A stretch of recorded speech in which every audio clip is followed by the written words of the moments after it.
Thank you. Okay, so let's get started. So this year we are looking at approximately $2 million in funding for the entire CDBG and home program. These are estimates. We don't know exactly what it's going to be, but our CDBG funding has been pretty stable at about $1.5 million per year. That covers public facilities and neighborhood improvements, as well as our asset and economic development applications. We set aside $250,000 of that for Clark County's internal homeowner rehabilitation program. So we're guessing we'll put about $850,000 towards public facilities and neighborhood improvements this year, but again, that is an estimate. So many of you probably heard about this from our stakeholder list. If you are not on it, or if you know folks who might want to be on it but are not on it, you can contact Janet and be added to that list. And we will also send out like Q&As to that list. So if you have questions for us, we will write up an answer and send it out to everyone who might be filling out this application. So let us know if you want to be added to that.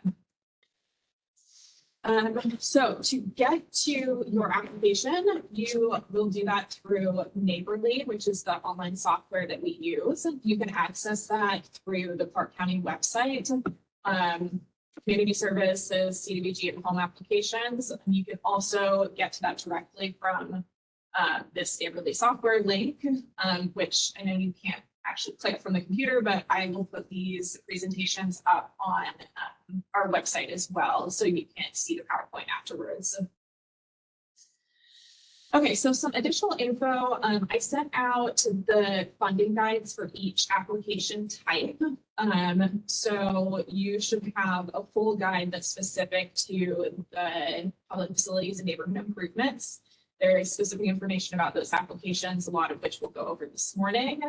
There's also some additional resources, including the UCPP funding process and guidelines, the income limits. We have some HUD guidance and the Clark County policies and procedures that are specific to our CDBG program. And there's also links to the census tract map and tables for which census tracts will be eligible for funding this year. And those have not changed from last year, but let me know if you have any trouble finding those or need any more information about it. It's the same data, the same maps, the same census tracts as we've used for the last couple of years. So just an important aside that I want to mention, once you start your application, you can't take any other choice limiting actions on your project, or it could jeopardize your ability to use the federal funding. We need to do an environmental review for HUD before you can do any kind of acquisition, rehab, conversion, repair, construction, anything pertaining to your site, or enter into legally binding agreements for the site. So just be sure that once you submit an application, you are planning to stop what you're doing with this project until you've received funding, you've been able to do the environmental review, and you get the go ahead to proceed.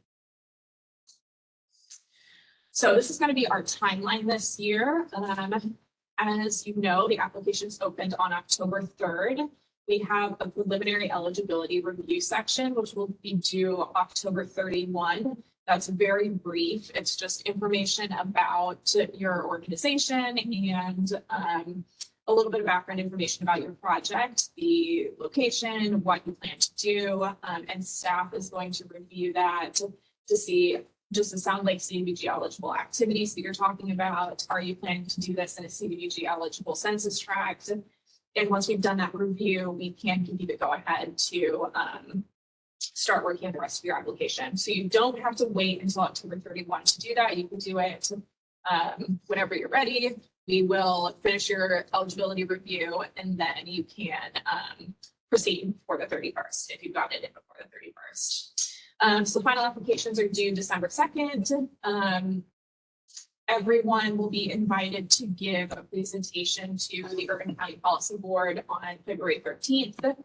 They will make their recommendations for funding on March 13th. And then you will have, at that point, you will know whether you've been recommended for funding. Staff will prepare the action plan to be, staff will prepare the action plan to be submitted to HUD. And we will also take that to the county council, where we'll give a presentation on what the funding recommendations are for the year.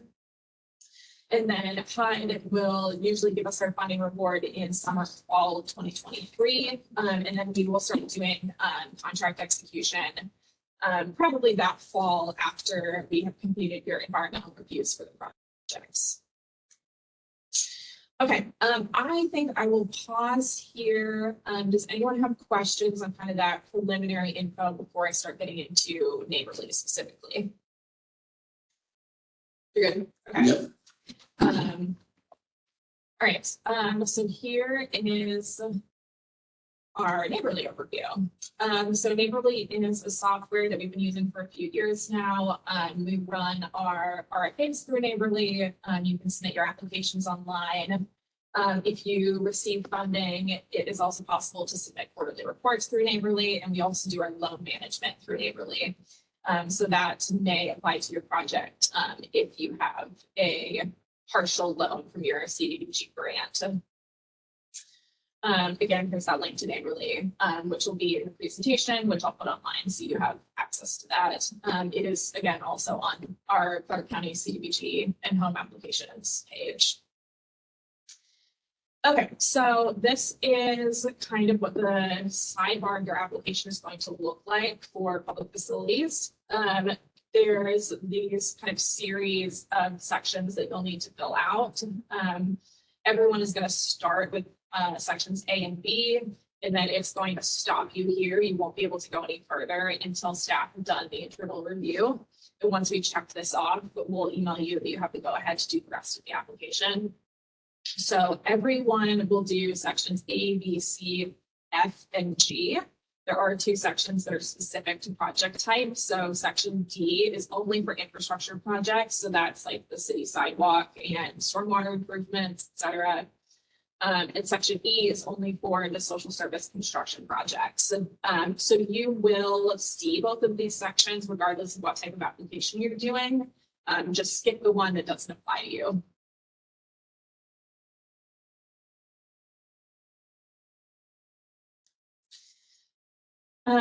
Okay, so this is what you'll first see when you're logging into your application. You'll get into Neighborly. You may have to set up an account if you don't have one.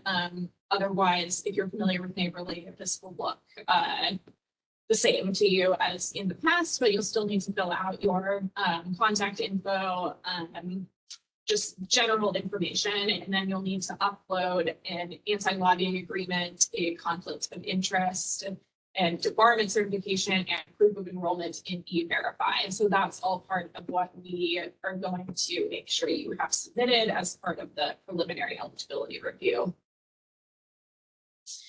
So then if you're going through the application, you will see at the bottom of each section an option to save or complete and continue.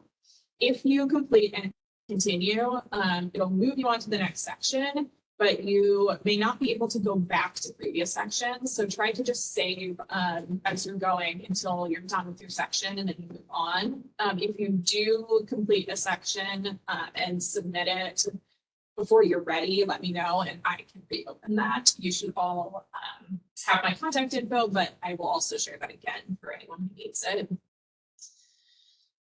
So reminder, you will want to upload documents as you are going along. It's not just like add attachments at the end. So pay attention to what documents are needed in each section, like the information for budget or your various certifications.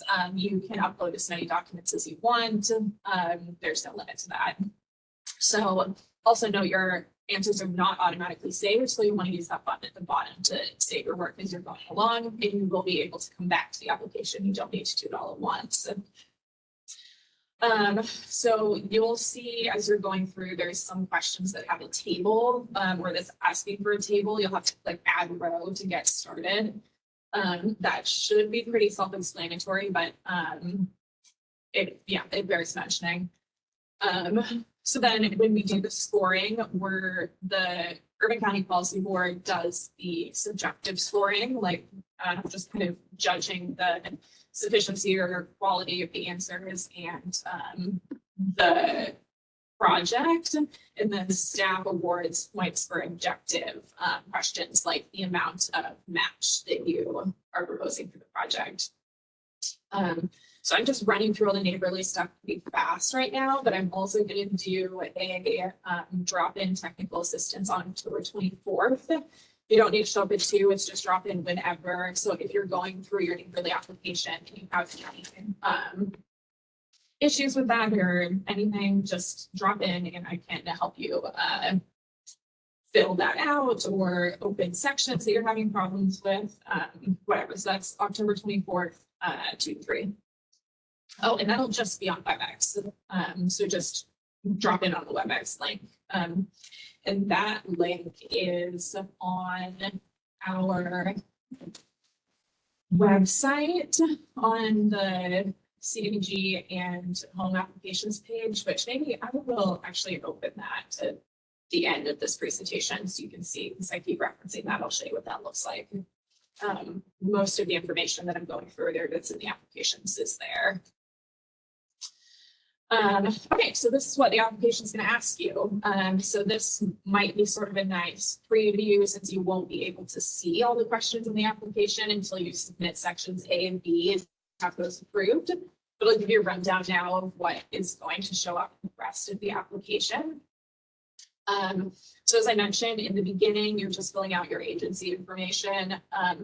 Note that this year you have to submit a UEI number, a unique entity identifier number, instead of a DUNS number. That's a change that HUD made. Reach out to me if you have questions about how to get that, and we're happy to help with that. So these are also just general age of the agency, disciplinary action, and these required documents. So we're going to be doing a preliminary eligibility review to check, like, is this in an eligible location? Is it an eligible type of project? That kind of thing to start, but we will not be doing a full administrative review until after applications are recommended for funding.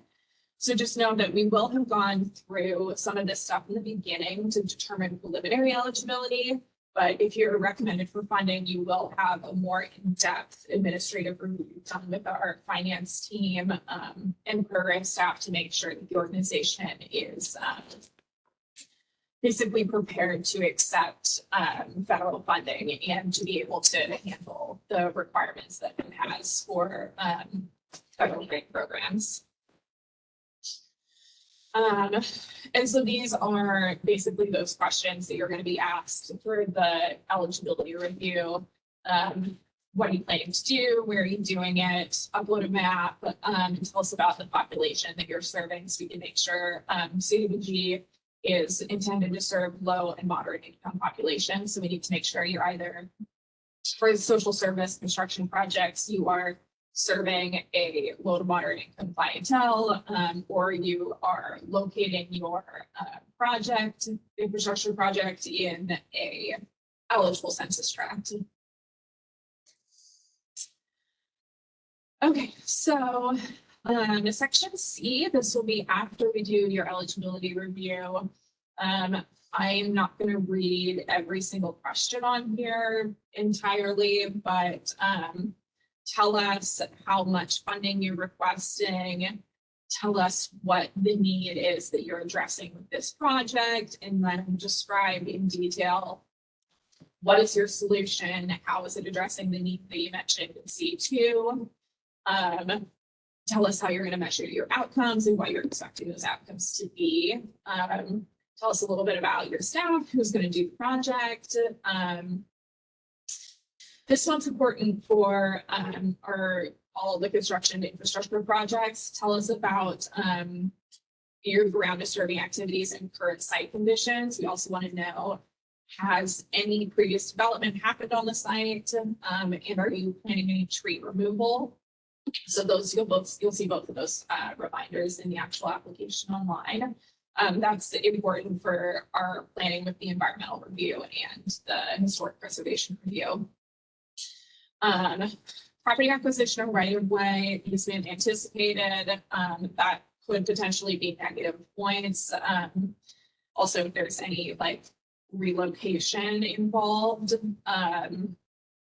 that would be a potential negative, like relocating a business, or if any persons were relocated, that would be negative points. So, and then let us know if this is targeting folks experiencing homelessness.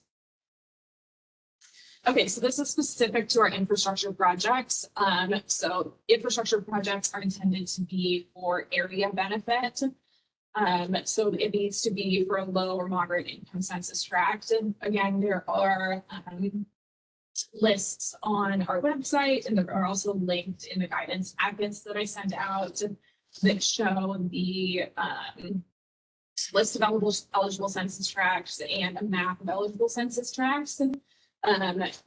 You, again, let me know if you have any questions about that. If you're not sure, I can help you look through it. We also want to know, did you do a public process? What kind of outreach and engagement have you done for this? And then again, this match question, how much other funding besides CDBG funding are you putting towards this project? What's the source of it? And this is where staff will give points for each 5% of match that you are making available for the project. Okay, so this is then just our social service construction projects. We want to know the total people that will be served by your project and the low and moderate income populations who will be served by the project. How you determine that, and if this is a joint project with the city of Vancouver, which we often have, you'll want to parse out how many folks you think you'll be serving who live in greater Clark County versus how many folks you're serving who live in the city of Vancouver. And we'll be looking to see that there's some proportionate funding from the city of Vancouver and Clark County based on the people to be served. Did you have a question? No, Okay, thanks. Okay, so then we want to know how this proposal and how your organization coordinates with other public organizations. How are you going to maintain the facility? Basically, we also want to see, so CDBG awards for social service projects are going to be half loan. So we'll want to see a pro forma showing a repayment schedule for the CDBG award. And then also importantly, we want to know how your project is going to ensure equitable outcomes for underserved populations in Clark County. Okay, so you'll then want to give us a timeline. So we want to know, like, how ready are you to actually get this project started? Are you waiting for funding that you're unsure of? Do you need to do right-of-way acquisition? Do you have other projects that are being prioritized since you know this one is going to get started for a while? Just let us know kind of what your timeline is and what you need to do to accomplish the project. And so there will be a space to fill in a table there showing us like what month and year you intend to do the various aspects of your project and when you think you would close it out. And then we'll be looking for a budget summary. So you'll also want to include there your matching funds and then breaking down how you're intending to spend your CDBG award. Documents requested should be pretty clear. It'll say under each section what's needed, like where you need to upload budget documents, where you need to upload your e-verify information, anti-lobbying, etc. You can upload as many things as you feel are important for the application. Okay, so these are some questions that I think you may have or that have come up in the past. Can the amount of your funding request change? It can. When you submit your pre-application, if over the next month or 2 months, you figure out that you are going to need more or less funding, you can change that. Match requirements are match are awarded for funds that are committed. So you'll need to provide some kind of proof of funding commitment by March 1st. You don't need to have that when you submit the application, but we will be looking for that when the board is in the process of scoring applications before funding is awarded. So flag that date if you know that you have some funding that you are looking to use as match, but isn't secured yet. Infrastructure applications can receive up to 10 points on the percent match committed. Other federal funds are not considered match. And the funds considered match have to be specifically tied to this project and specifically tied to the clients that this is serving. So it can't just be other funding your organization receives. It has to be very specific to the project and the population that is served by your CDBG funds. So as I mentioned, the social service construction projects, you will be receiving half grant and half loan from the CDBG program. So we want to know when you submit your application, what you're proposing as a repayment schedule for the loan portion. So that can be, it can be kind of flexible. It depends on how much funding you're receiving. It depends on the ability of the organization to make larger or smaller payments on an annual basis. Those will be between 5 and 30 years. And again, we do want to see your proposal for that when you submit the application.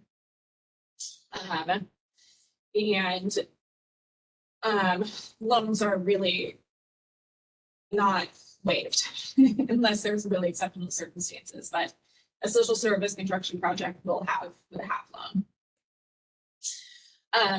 Okay, I mentioned for infrastructure projects, you'll need to have them located in a low to moderate areas census tract. So we have our exception criteria is 47.82% low and moderate income in the census tract where you're intending to do the project. So that's what you'll see on our list of eligible census tracts is going off this. The exception to that is that you can do ADA improvements outside of those areas. If you have questions about that, or if that's what the project is that you're thinking about, let us know. And if you are wanting to do a project that is not in a CDBG eligible census tract, but which you think is in a smaller area that will be benefiting a low and moderate income population primarily, you can do an income survey to show that the folks on maybe like a couple of blocks or a cul-de-sac, for instance, are low to moderate income, and those are the folks who will be benefiting from the project. If you are thinking about doing an income survey, let us know and we can help you get started with that. So for the social service project requirements, we'll be looking at a limited clientele benefit. So that's benefiting low and moderate income people who will be served by your construction project. So you'll need to estimate how many people that's going to be. And you'll have to tell us how you made that estimate. And this should be a 1-year estimate of people to be served. There are, I guess it's sort of an exception to low and moderate income is these presumed benefit populations here, which means if you're serving folks who fit into any of these categories, we don't necessarily need to know their income. We will presume them to be low to moderate income. So you can serve one of these populations with a CDBG grant without having income information for everyone to be served. So a question we get a lot is if you can fund projects in the city of Vancouver. We are not funding any infrastructure projects in the city of Vancouver. We can fund social service construction projects in the city of Vancouver. As I mentioned before, you'll also need to seek funding from the city of Vancouver It doesn't need to be CDBG funding. It can be another type of City of Vancouver funding as long as it comes from the city and you have a proportionate amount of funding based on Clark County versus City of Vancouver residents that you're planning to serve. Other federal requirements I mentioned, you'll need to do an anti-lobbying certification. That's part of the initial part of the application you'll submit. You, for any procurement, construction projects have to meet federal procurement requirements. If your project is awarded funding, we can help you make sure that you're meeting those requirements before you put out RFQs for any construction work. But just know off the bat that you'll need to be able to meet these requirements if you're applying for this funding. Labor requirements will apply. Davis-Bacon, wages, various other requirements are going to apply to all of these construction projects. We will monitor that and we'll collect all of your documentation weekly. Do want everyone to note that HUD has made changes to Section 3 requirements. So there are now additional federal reporting required for projects that receive over $200,000 in this federal funding. So just note that there are additional requirements that will apply. And we'll go through those with you if you're awarded funding, but that is something to think about as you're making your requests. So that's it. I will open it up to questions now. If anybody has some things that you want to talk about, we have a little more than 10 or so minutes to go through some questions if you have them.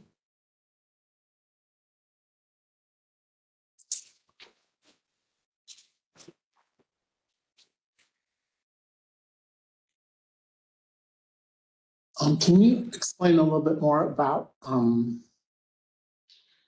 receiving funding for leased buildings is rather than owned? The question was about receiving funding for buildings to be leased. Well, they are leased and the improvements want to be made on leased buildings rather than buildings that are actually owned by the organization. Oh, so the funding would be for a rehab project, basically for building that's leased.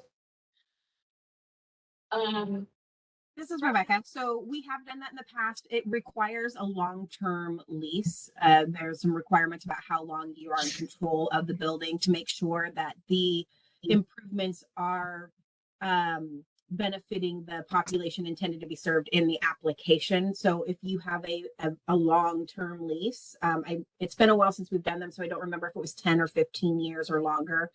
So it is a significantly long lease, but we have been able to do it. We can definitely talk more offline and do a little bit more research for you if that's a direction that you want to head. Thanks. Thanks, Rebecca. This is Michael. I'll just say it's 15 years when we've done it in the past.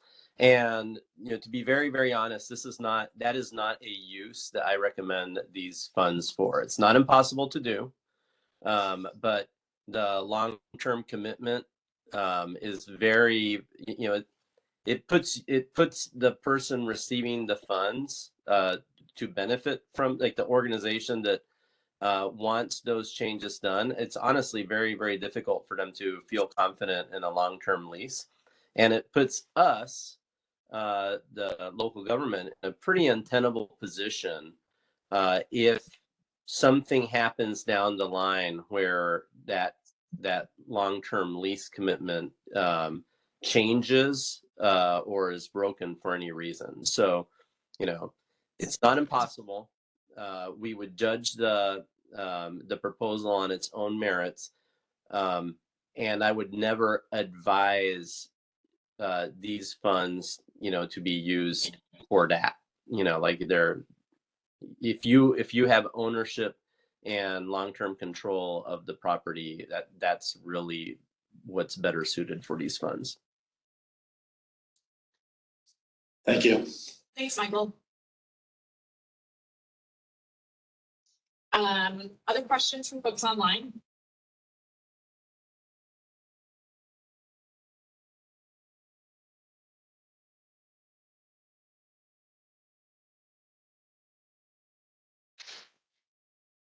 Okay, I guess that's it then. Reminder to finish your, the preliminary part of your application by October 31. If you do it sooner, we'll review it sooner. And you can get started on the full application, which will give you more time to do the full application if you want it. You can reach out to me directly if you have any questions. Should have put my contact info at the end of this, but you can, yeah, you can reach out to me. My contact info is in the application guide that was sent out with the meeting information. So if you got this meeting information, you should have gotten my contact info too. So feel free to reach out. I'm happy to answer individual questions, help with technical assistance, and reminder that if you're having any issues with Neighborly, you can also come to the drop-in session on October 24th for any additional help with that. All right, so that concludes public facilities neighborhood improvements. Thanks, everyone. You're in my mind. Thank you. I'm Emily Langston. I'm the CPG and Home Program Coordinator at Clark County. We also have Rebecca Royce here, who's another program coordinator working on CPG and home projects, and Michael Torres, who is the program manager for Community Action Housing and Development Unit, including CPG and home. So thank you for coming to the pre-submittal meeting this morning. We are talking about asset and economic development applications.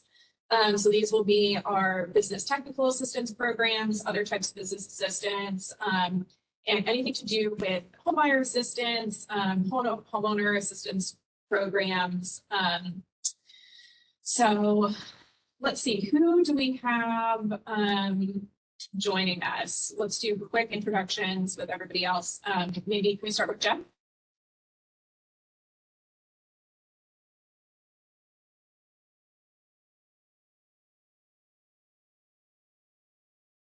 Oh, well, I think I know Jeff's, Jeff's was with Lifeline. Scott, can you introduce yourself? Yeah, hi, Emily, I'm Scott Conger with Genesis Programs. Thanks, Scott. And I saw Stephanie, but I'm not seeing her anymore. Are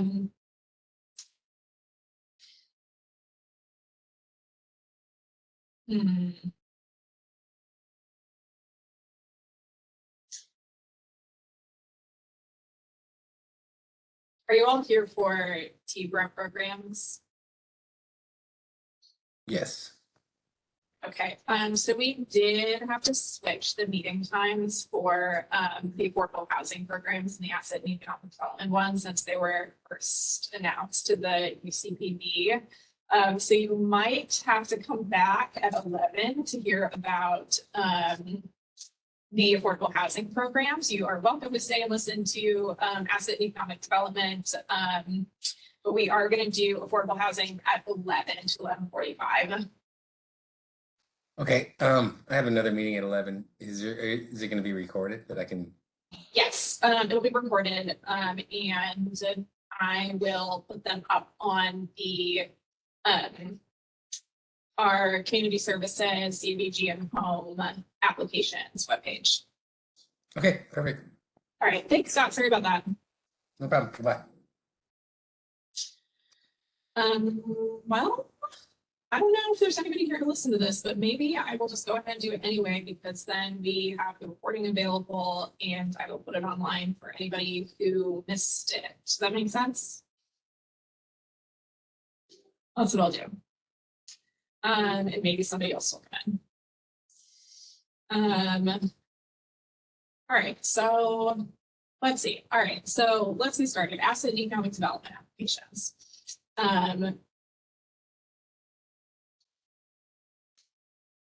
So we have approximately $2 million available for our CPG and home program this year.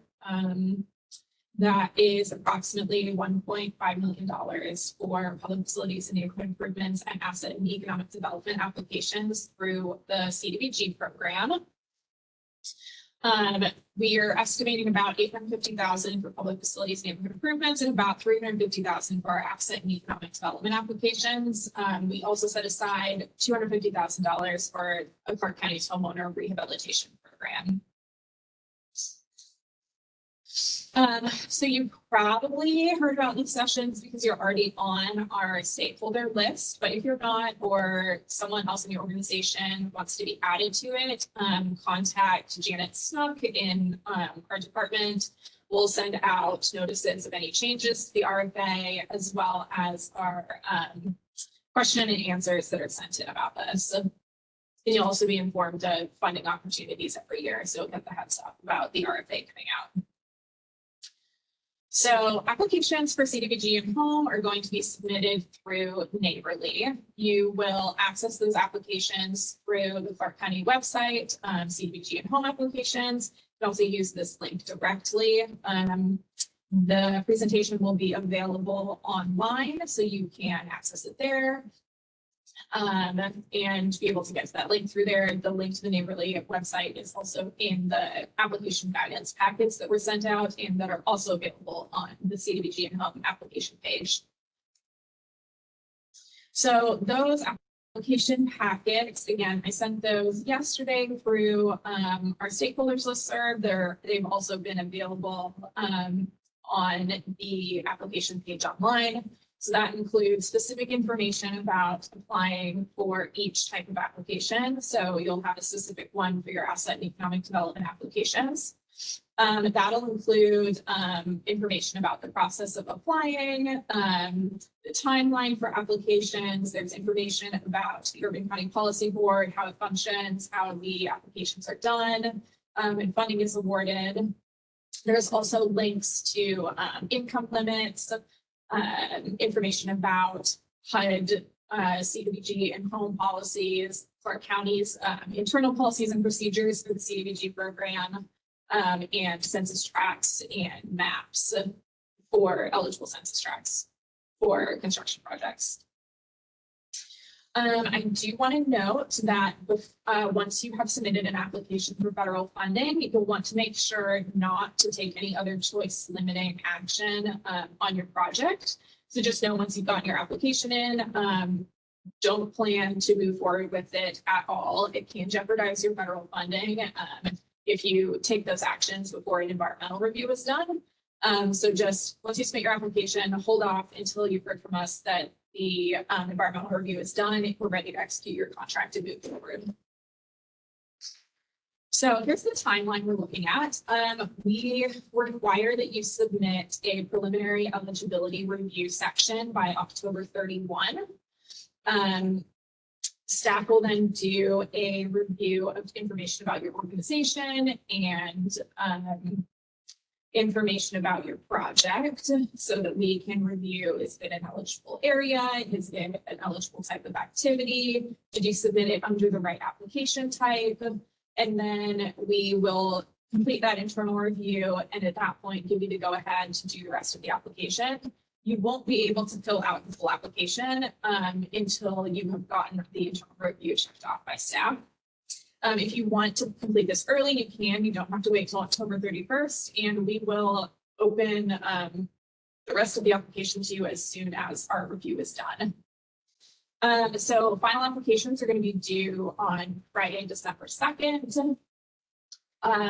Everyone will then have an opportunity to present your applications to the Urban County Policy Board on February 13th. And the board will be the ones making their funding recommendations. So after the board has scored the applications and seen your presentations, they will make funding recommendations at the March 13th meeting. Staff will prepare the annual action plan to submit to HUD in May of 2023. We usually receive our funding awards from HUD in summer or fall of 2023, and then we can begin executing contracts after that point and after environmental reviews have been completed. I will pause for a second to see if there's questions before moving to a review of Neighborly.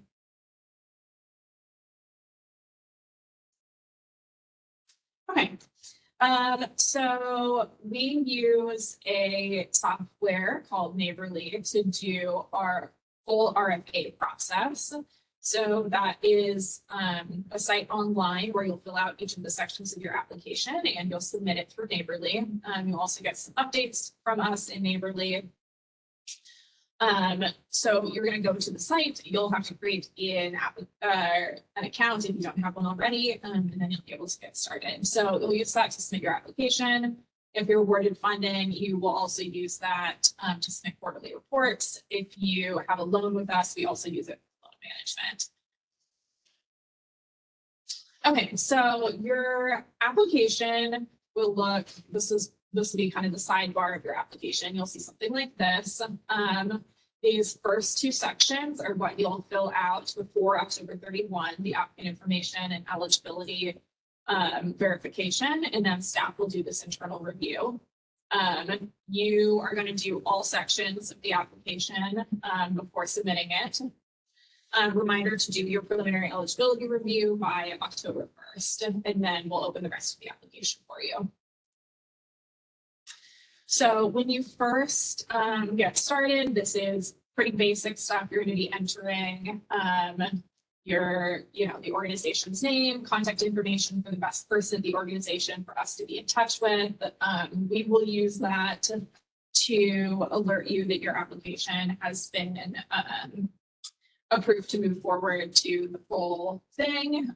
We'll also use that after you've submitted final applications if there are changes that are needed, any updates we need you to make before we release those applications for board review. So if there's anything missing, that'll be sent to the contact info that you put in here.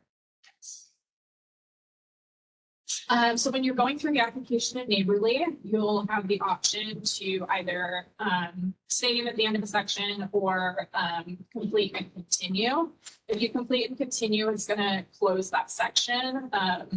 And so you'll want to make sure that you're actually really done with it and ready to submit that section before you close it. But if you do accidentally close it, you can contact me and I can fix that for you.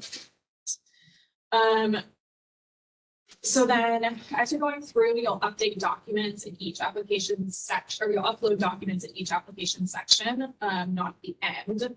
So you'll be submitting your e-verify information, your anti-lobbying certifications, those kinds of things in the beginning with sections A and B. And then you'll be submitting things like budget with your budget section, any additional info for timeline in that section. You're able to submit as many documents as you need to. The information that you enter will not be automatically saved. So you'll want to make sure that you're clicking the save button at the bottom of the screen before you move on. You are able to save and then come back to it later. You don't need to do it all in one sitting. October 24th, 2 to 3 p.m. I'll be available for technical assistance via WebEx. That's going to be just a drop in, so feel free to come whenever you are able. All right, so here are what you're going to see when you're doing the application. So section A is, as I mentioned, your typical application information.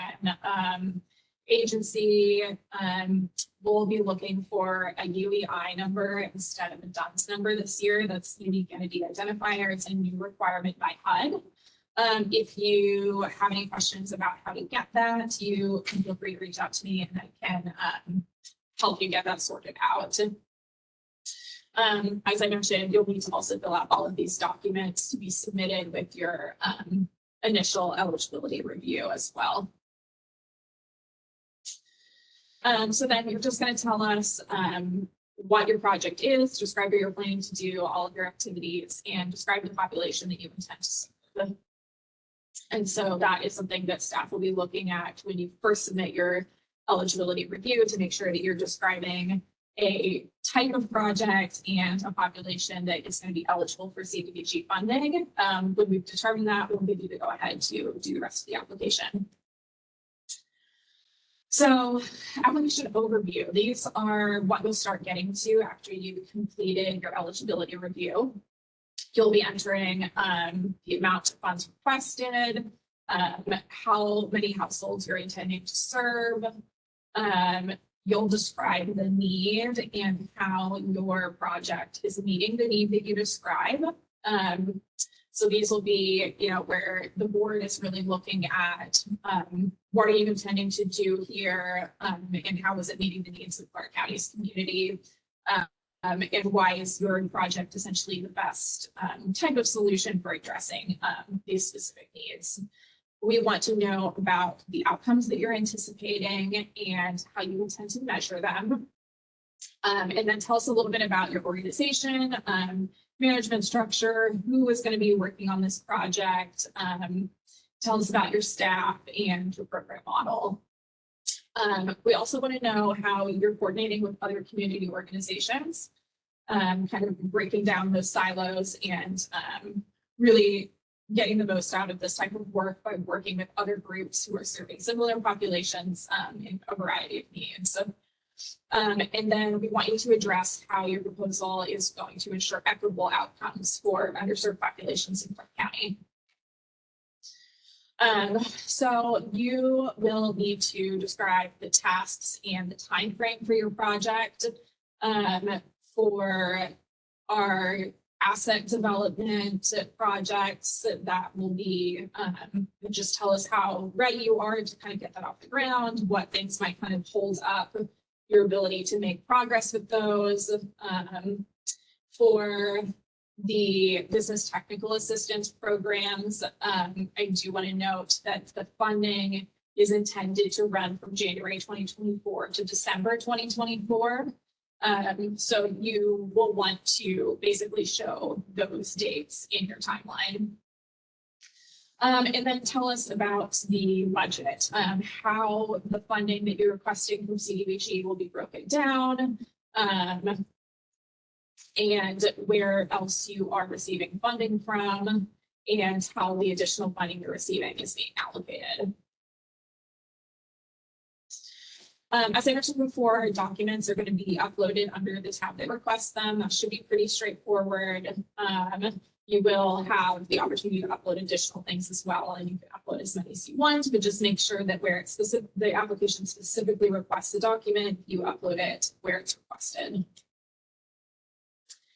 Okay, so these are some of the main questions that I think that you might have for these types of applications.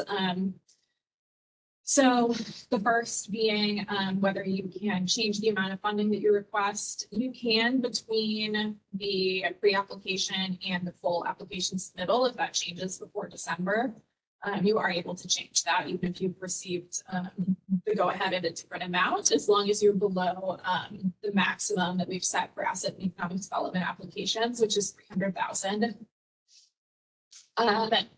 The match requirements, you'll need to have proof of commitment of matching funds by March 1st. You don't need to have proof of commitment of those funds prior to submitting the application. You should know what funding you're expecting to be able to provide as match, but before we are able to really score those, we need to know that your funding is committed in order to assign points for it. Note that federal funds are not matched, and matching funds must be directly tied to the clients that are served by Clark County's program. So for instance, if you're receiving City of Vancouver funding to serve City of Vancouver residents in the same program, that would not be considered matched because it's serving different clients from our Clark County clients. So you will probably be looking at serving a limited clientele benefit as the CDBG eligible activity. So you'll be looking at how many people you plan to serve in 1 year. And those will be low and moderate income people in order to be qualified for CDBG funding.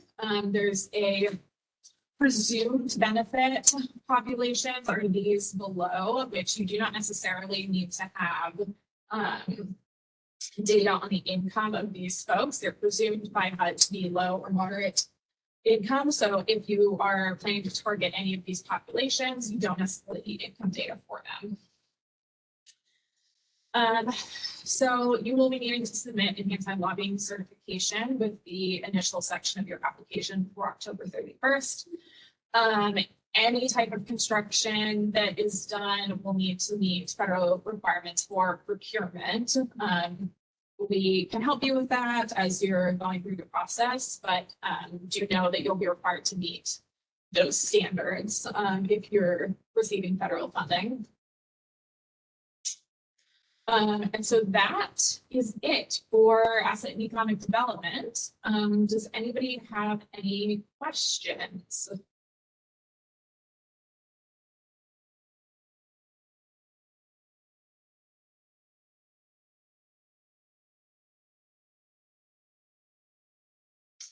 Okay, well, this recording will be up online for anybody who wants to rewatch it. Presentation will also be online. All of the resources that you need are on Clark County CDBG and Home applications page, and feel free to reach out to me if you have any questions. I would be happy to help you, and don't forget about the technical assistance drop-in on October 24th from 2 to 3 p.m. I will be there to help with anything that is giving you trouble in Neighborly. So thanks for being here.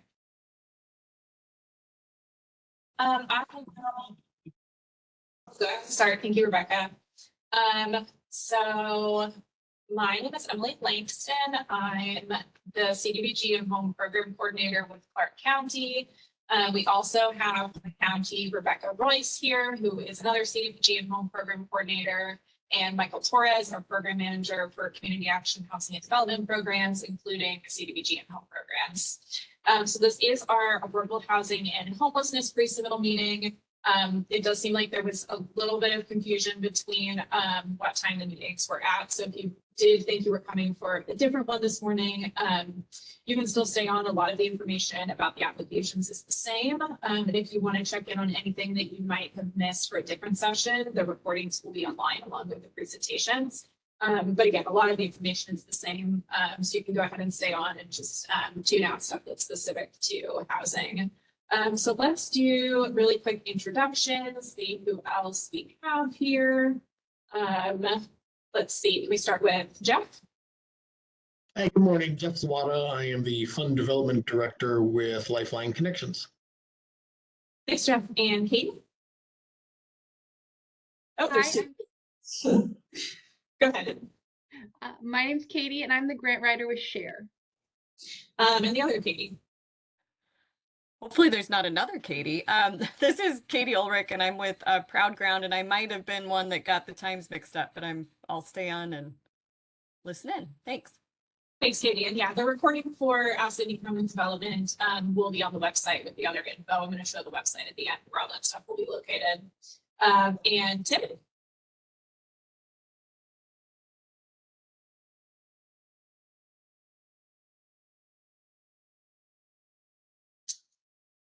Okay, you might not have audio. Okay, so I will just go ahead and get started then. So we have approximately $2 million available for 2023 CDBG and home funding. We're guessing about 550,000 of that will be set aside for housing and homelessness, and about 350,000 will be for asset and economic development.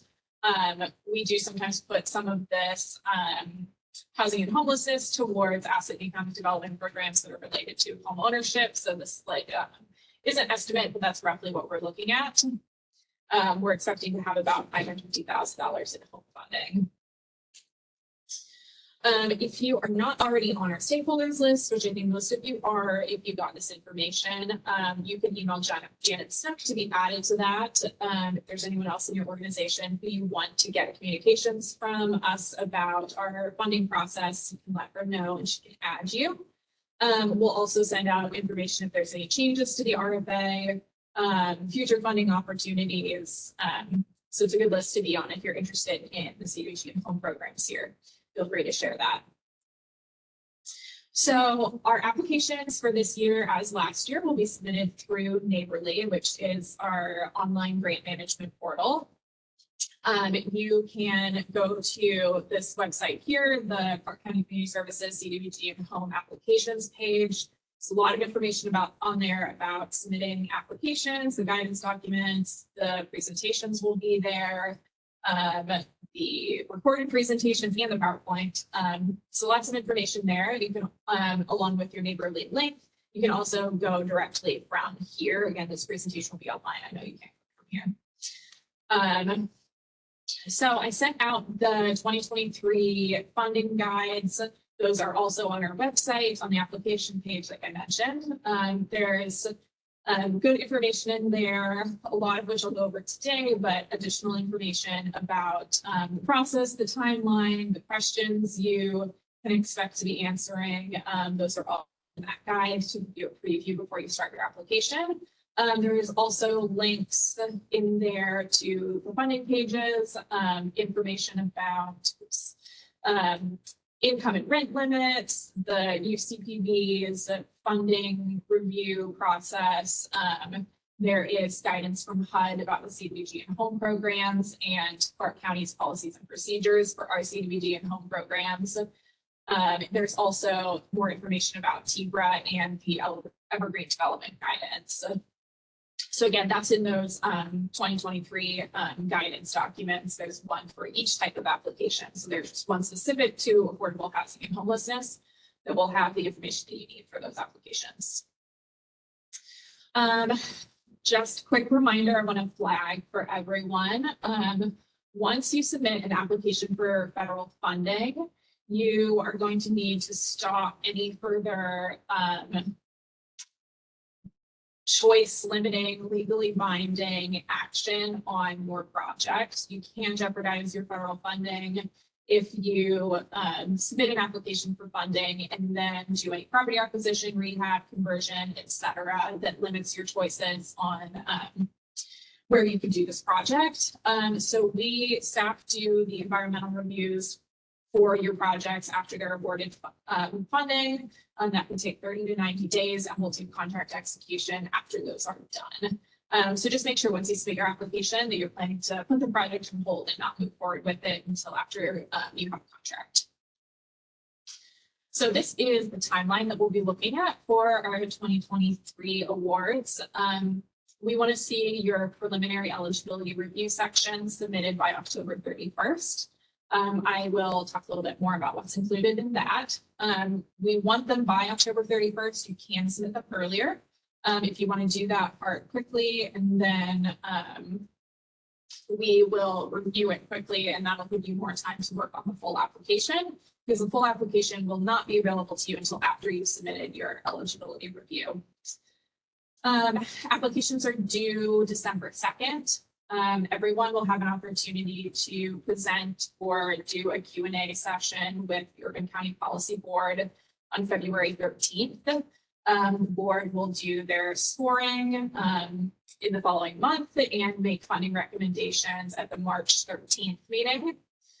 Staff will submit our CDBG and home action plans to HUD around May of 2023, and we expect to have a funding award from them in summer or fall 2023. So then we'll be doing environmental reviews and contract execution probably in fall 2023. And then you can get your project started.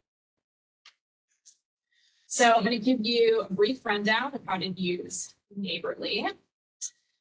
So Neighborly is the software that we use for our full application process for CDBG and home. You'll submit your applications there. You'll receive some communications. You can also, if you're awarded funding, submit quarterly reports there, and we use Neighborly for loan management if you have a loan with the county. So you can use this link to log into Neighborly, and again, you can also go to our website, and there's links there for getting to it. So when you are in Neighborly, this is sort of what you'll see over on the left side of your screen. These two sections here, applicant information and eligibility verification, are the only sections that you will see right now that you're able to fill out. Those are the sections that are due by October 31st. And then you will all go on to do sections A, B, C, F, and G before December 2nd. Section D is only for housing construction projects, including acquisition, new construction, housing rehab. And section E is for our TBRA programs. You will see both of these sections, regardless of if you're submitting construction or TBRA. So just make sure that you fill out the one that's applicable to your application and go ahead and skip the other. So when you get started, you will be prompted in section 8 to just enter some information about your organization. You'll need to upload documents, including an anti-lobbying agreement, a conflict of interest department certification, and proof of enrollment and E-Verify. You'll also want to give us the contact information for the person you want us to communicate with about your grant application. So the person whose info you give here is who we will reach out to if we need any additional information from you, if there's anything missing from your application. And this will be the person who gets the notification to go ahead and continue on when your eligibility review is completed. So as you're going through your application immediately at the end of each section, you'll see an option to either save it or complete and continue. So you will, I thought I changed this. You'll contact me, not Sam. That should say, you can contact me for assistance if you accidentally close it before it's ready to be completed. When you click complete and continue, you won't be able to get into that section again. So try and make sure you're actually done and ready to finish the section before you move on. If you do close it though, you can reach out to me and I can open it for you again. So you will be uploading your documents along with the, each application section, not at the end. So in the beginning, you're uploading your E-Verify, your anti-lobbying certification, et cetera. Those are all going to come to us with your initial verification section. Your answers are not automatically saved. So as you go through, make sure you're hitting save at the bottom. You don't need to do it all at once. So you can save your progress and come back to it. Just remember, it's not going to save automatically. Scoring is done by the Urban County Policy Board. They're the ones who will be looking at the specifics of what you're proposing to do, what needs you're meeting, and evaluating to what degree it's, going to be the right project to serve Clark County residents. So they did a subjective scoring and then staff did objective scoring, like awarding points for match, which is just based on the amount that you have committed. So I will be available on October 24th from 2 to 3 p.m. for drop-in technical assistance on WebEx. Don't need to stay for the whole hour, but if you're having any issues with Neighborhoodly, feel free to drop in online and I can help you out with that. So the link to the technical assistance check-in was sent out with information about the RFA. It's also on the website, which I will show you shortly after this. Okay, so when you get started, you will be filling out this first section, Section A, general agency information, information about disciplinary action, agency. These are things that staff will be reviewing after you submit your final application. If you're recommended for funding, staff may have to do an administrative review for newer agencies that haven't been awarded funding before, et cetera. And this is where you're uploading these documents. So make sure those get uploaded with this section.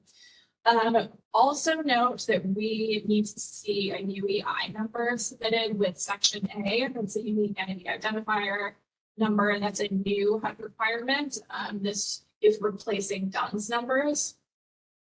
If you do not have one of those or don't know how to get one, we are happy to help. Just reach out.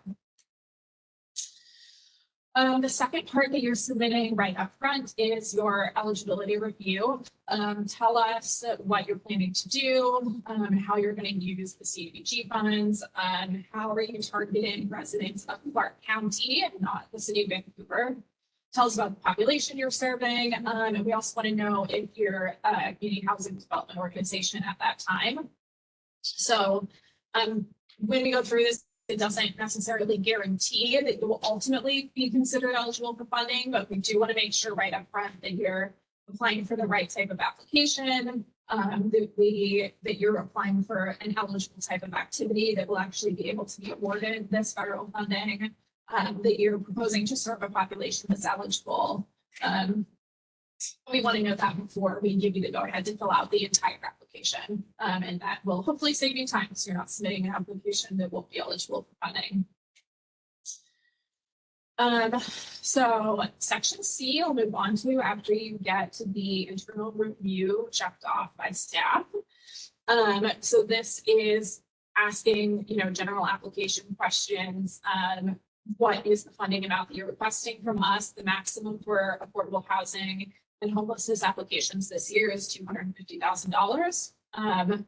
This is also kind of some of the meat of your application, describing the need that you see in the community and how your organization is planning to meet that need through this project. This is something that the Urban County Policy Board will be reviewing and awarding a bulk of points to in terms of determining whether your application is the right project to meet the needs of Clark County residents. We also want to see some narrative about how your project or program is going to serve underserved populations in the county. And we also want to know, are you making strategic investments specifically targeting folks who are experiencing or at risk of homelessness? So then we get to section D. This is only for construction projects. So if you have a TBR project, go ahead and skip this. But for construction projects, we want to know where this is located. Tell us some details about your project. Make sure that it's in an eligible area. If you are going to do any type of acquisition or relocation, we need to know if you'll be displacing any households or businesses. It's possible that negative points would be given to the application if that was the case.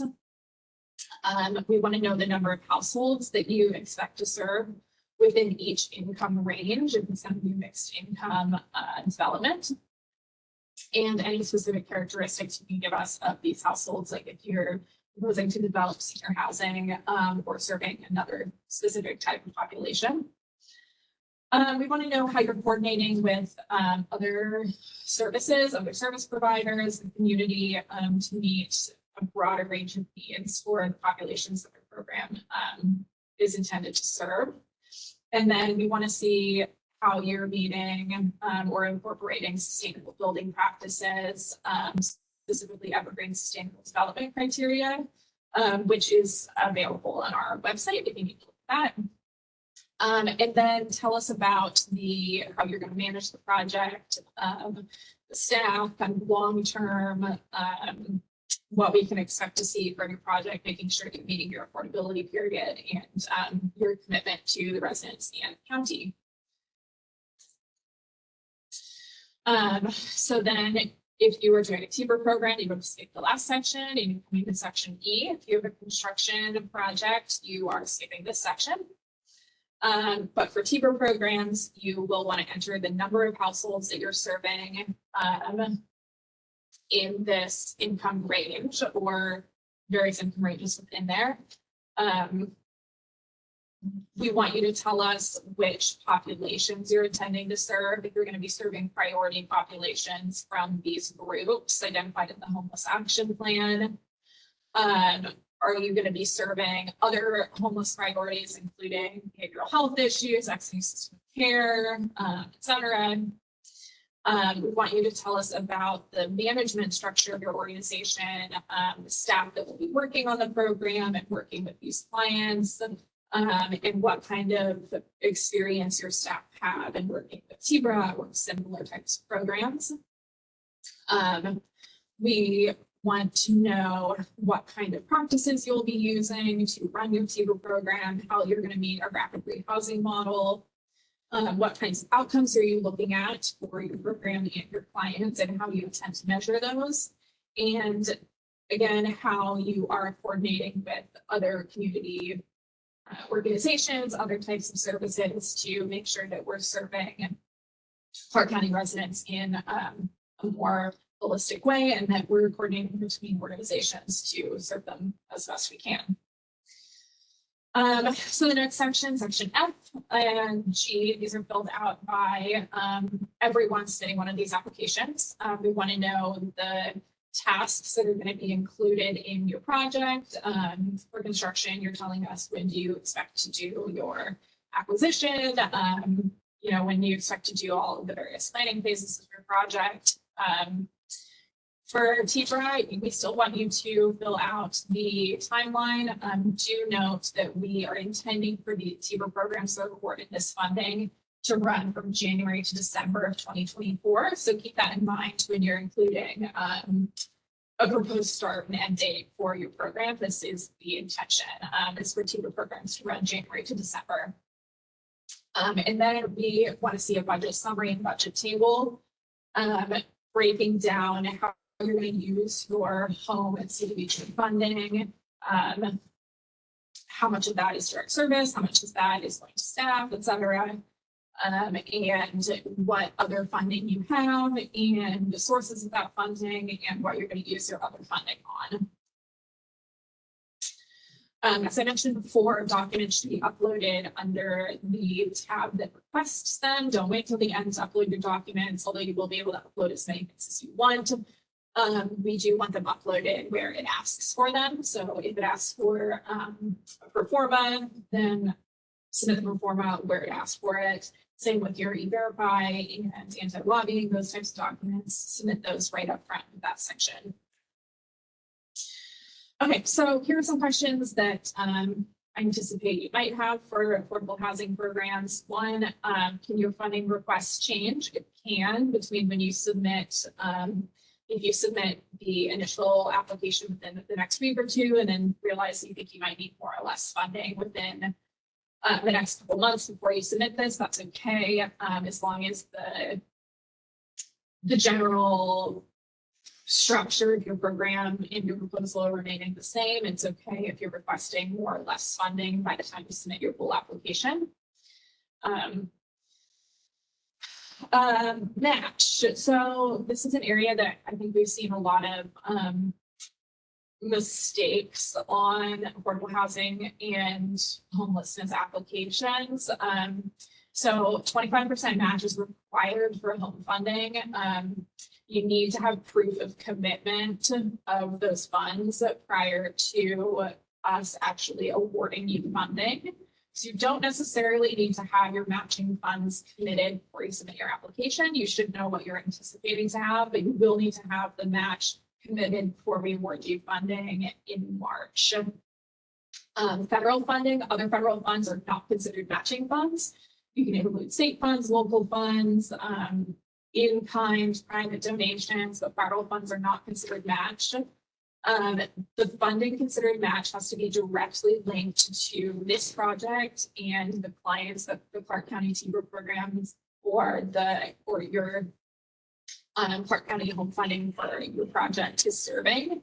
So if you were just receiving other funding for similar project, or if you're receiving funding that's going to serve different clients but with a similar needs, it does need to be the same clients in the same project. And special note that TBRA funds from City of Vancouver are not considered matching funds for two reasons. One, those are going to be federal funds as well, and they're also not serving the same clients. If you're receiving City of Vancouver TBRA, that's going to serve different clients than the Clark County TBRA funds will serve. So don't include that as part of your match. So here's some information about the home project loan terms. Construction projects are provided with home funding as a loan. It's a low interest loan. Length of repayment is generally aligning with the affordability period. It will be 20 to 40 years. You do want to see a pro forma from you when you submit this.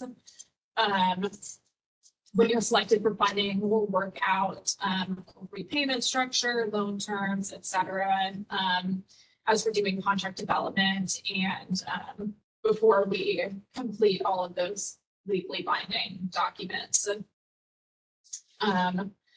You can fund projects within the City of Vancouver. If you will do that, you're going to need to show how you are serving residents in Greater Clark County.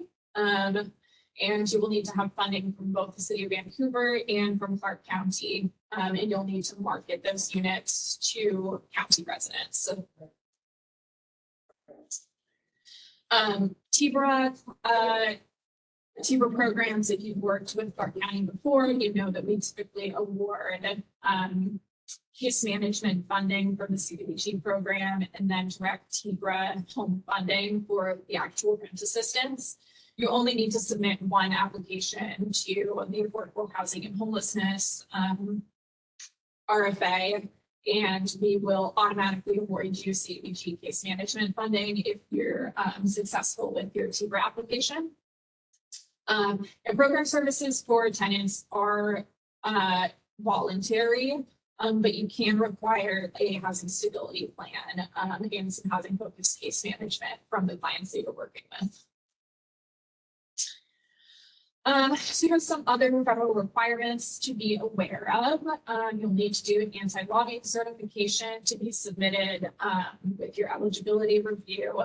If you're doing any kind of procurement and construction, just be aware you're going to need to meet federal procurement requirements.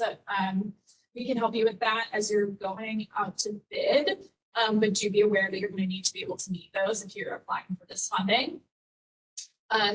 Home construction projects probably will not need to follow federal data spacing requirements. That's only required if you have 12 or more units funded by home. We don't expect to be able to fund that 12 or more units based on the amount of funding that we have available. So if we're funding maybe 2 units, you won't need to do data spacing. However, we do have additional federal reporting requirements that apply to construction projects that are awarded more than $200,000 in home or CDBG funding. So keep that in mind. There are additional requirements that you'll have to meet that are related to labor and that have reporting requirements. So that's if your project is over 200,000 and there's only construction related projects that won't apply to TBRA. So here's just the resource information. If you have questions individual to your application, feel free to reach out to me directly. If you're having trouble finding information, this is my email and my phone number. There's also additional application information on our website. But there's also documents there. You can review our consolidated plan to see the types of things that we're intending to fund, the goals for our CDBG and home program. There's a link to the neighborly application. And I will actually show you where some of this is going to be located. Let's see.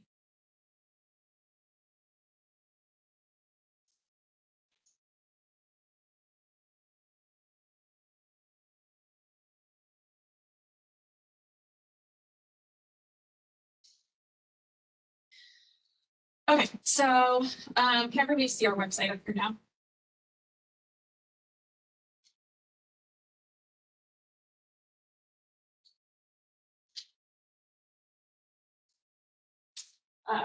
Okay, I will go ahead and walk you through this. So this is our application website. There is just general information. If you click these, those are the guidance documents that I mentioned that have information specific to each application type. And there's additional links that might be helpful here, funding information, information about when applications are due. I will have links to the technical assistance workshops that I'm doing on October 24th. And I will also put these recorded presentations up here. So if you want to go back and watch this one or any of the other ones, you'll be able to find the recorded presentation as well as the PowerPoint with presentations on here. And there's a lot of good info about the CDBG and home program at these various links. You can find all kinds of the eligibility information and all of that. So that should all be there. And that is it. Does anyone have questions?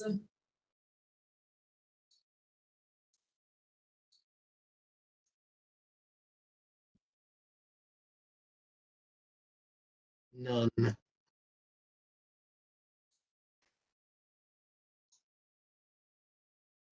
Okay. Well, if there's no questions, I don't need to keep you here, but again, feel free to reach out to me if anything does come up. Mark October 24th on your calendars for technical assistance in case you're having any issues with Neighborly. I'll be happy to help you out with that application.